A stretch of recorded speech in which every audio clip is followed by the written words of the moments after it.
I get another special treat today. I'm here to try and introduce our speaker for the day, Minister Robert Burress. He is a counselor with the Shelby County Public Defender's Office and also graduated from the Memphis Theological Seminary. And even though he visited with us several times when we were at South Main, and has been visiting with us since, but I kind of got to know him better Tuesday. We started our Thinking in Some class, and he introduced himself as Running Robert. And today we get to see him in another light as the speaker, Minister Burress. Thank you.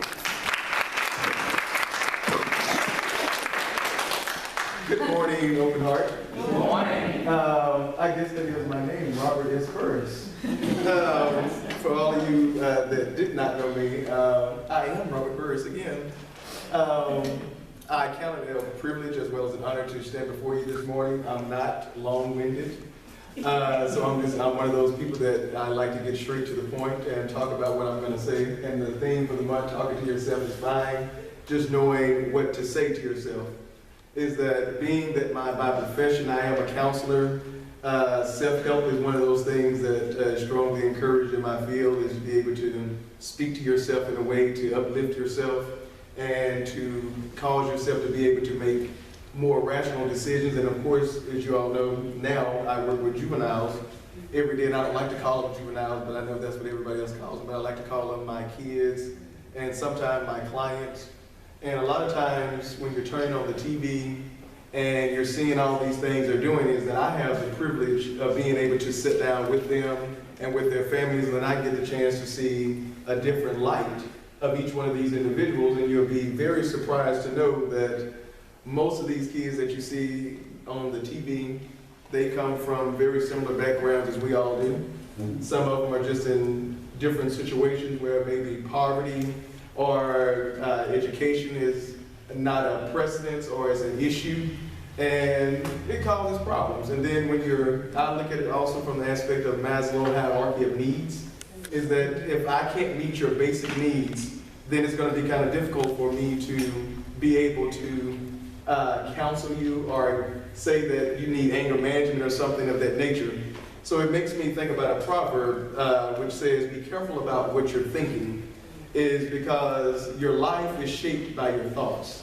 And I believe that that's a very wise saying, that a lot of times is that it's easy for us to get mad and stay mad for long periods of time, and instead of being able to go and say, okay, well, sometimes I found myself just talking to myself and saying, okay, what was the point? Why did you get so upset so quickly? Okay, what could you have done differently? So it makes me think that, okay, why are you so angry? And so what I learned to do is that in light of the theme for the month is that I've talked to myself for so long that I never thought anything was wrong with me. I thought I was perfectly normal. So at that point, I remember the point that I did not love myself. So what I would do is that I use self-talk. And it's not about what you say, but it's how you say it as well. So I would get in the mirror and I would say, I love Robert Burress. I love me some Robert Burress. And to the point that I got to a place that it became that faith that the Bible tells us that now faith is the substance of things hoped for, the evidence of things that are not seen. So therefore, a lot of times that we are looking for things to be tangible and be right there for us to instantaneously grab onto, but sometimes we don't want to go through the process. But I believe that being able to positively talk to yourself is a process. It's because, so it's, like I said, it's easy to say that, oh, I'm a failure.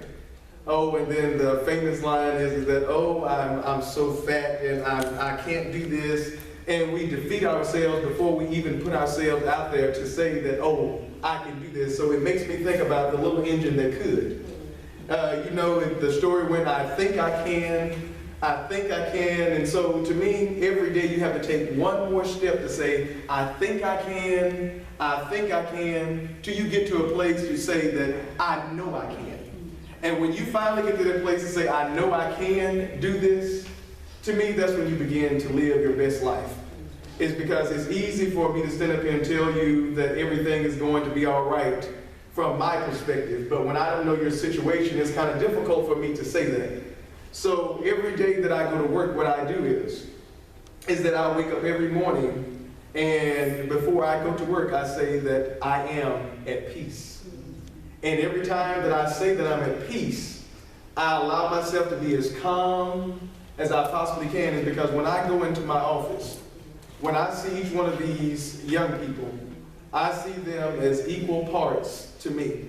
I don't look at the situation of what they've done, but I look at the situation of what has happened to them for them to get to this place and try to understand what I can do to help them get to a better place. And to me, I think that's living life, is because I think about the principle in Buddhism, nirvana. And I think that a lot of us, everybody is trying to get to that highest level of place of goodness and trying to do what is right.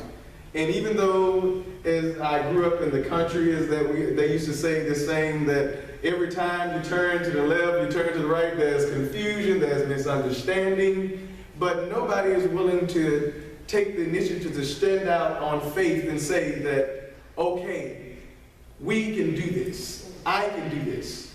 And to me, it has to become a personal thing. Because when I thought about that proverb, I began to think that how many times that we think so many negative thoughts, but how powerful one positive thought is to all those negative thoughts that we had, is because life can be difficult. Life can be hard. It can cause so many different things to happen to us. But we have to learn how to speak into our own lives, is because I believe that each one of us here has everything that you need within yourself. Sometimes we just need somebody to help us to access what is already within. It's because me and one of my friends are always talking about, intellectually, I can understand many things. But when it comes to actually doing the work of applying the actual concept, that's where the hard work comes in at. It's because it's easy for me to look at joyful Julie over here and say that, okay, I'm so used to seeing her smile, but if I come in here on a day and see her not smiling, I'm going to be like, okay, well, maybe something is wrong, but if I have not talked to her and said that to her, then it may not be anything wrong at all. And I think sometimes that we misjudge a situation, and it's because we don't look at the underlying issues that help the person get to where they are. And again, I think it causes us to have to get rid of another saying that we used to say, is that stinking thinking.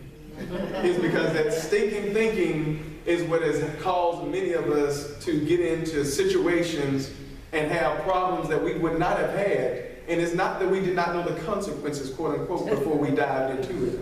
It was just because it was enticing, and it just made me think that it was just like the woman with the issue of blood. What did she say to encourage herself? She said, if I could but touch the hem of his garment, I know that I would be made whole. Even though she had not physically gotten her healing, but because her faith was so strong and she had spoke those words and that energy had been spoken in such an atmosphere of such, is that when she finally made her way through that crowd and touched the hem of his garment, immediately she was made whole. And it's just like many of us. Sometimes we have to be willing to push ourselves to a place to say, okay, I think, but I don't just think anymore. But now I know that I can do this. I know that no matter what the problem is, that I can keep moving forward. No matter what I have to face tomorrow, no matter what I have to face in the next 30 seconds, I know it's okay. It's because I've made it through worse times in my life. And I think that's what we have to do sometimes. We have to be willing to stand even in the midst of adversity. We have to be willing to stand even when nobody else wants to stand. We have to be willing to go when nobody else is willing to go. We have to be willing to speak up when nobody else wants to speak up. It's because you don't realize how many people are waiting to hear from you. It's because I really strongly believe that what we go through is really not for us, but it's for the many people that we will encounter on a day-to-day basis and see that they have yet indeed, I'll remember this place. And you'll be able to go to them and encourage them and let them know that it's all right. I've been there, I've experienced some of the things. I may not understand everything, but I have had some experiences to say. It's just kind of like Job, is that I remember Job, and I'm getting ready to wrap up, is that I would just remember Job and how Job had lost everything he had. But yet, I begin to think of it in the sense is because I went to seminary, so I think a little bit differently sometimes. And so I dived a little bit deeper in it, and I thought about us being in the form of our human flesh. Although spiritually minded people that we can be, it's easy for us to stay on the mountaintop. But it's when we're down in those valley places and realize that, okay, you got to talk yourself up out of this situation. You've got to encourage yourself to the point that you're going to say is that you can kind of be like David. And when you face that giant will become down is because you'll begin to talk to it. And every day that you talk to that giant, you'll see little by little things begin to fall away. Things begin to disappear. Your mindset will begin to change. And I want you to know just from personal experience that I come from a very traditional background, but I never was traditional. It's because it's just about being here amongst people like yourselves and being able to embrace each other, no matter what we may know about each other, but being able to embrace it in the sense of love, in the sense of caring, and not even looking at the aspect of who you are, but the person that you can become. And the only way I feel that we can get to that place is, it goes back to what I said in the beginning, is that you got to be like the little engine that could. I think I can, I think I can, I think I can, till you finally say, I know I can. Thank you. Wow.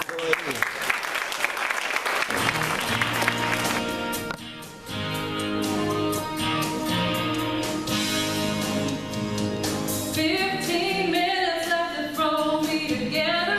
Mr. Right Now, not Mr. Forever. Don't know why I even try when I know how it ends. Looking like another, maybe we could be friends. I've been leaving it up to fate, but it's my life, so it's mine to make. I ain't settling for just getting by, had enough so for the rest of my life, tired of shooting too low. So raise the bar high, just enough ain't enough this time. I ain't settling for anything less than everything.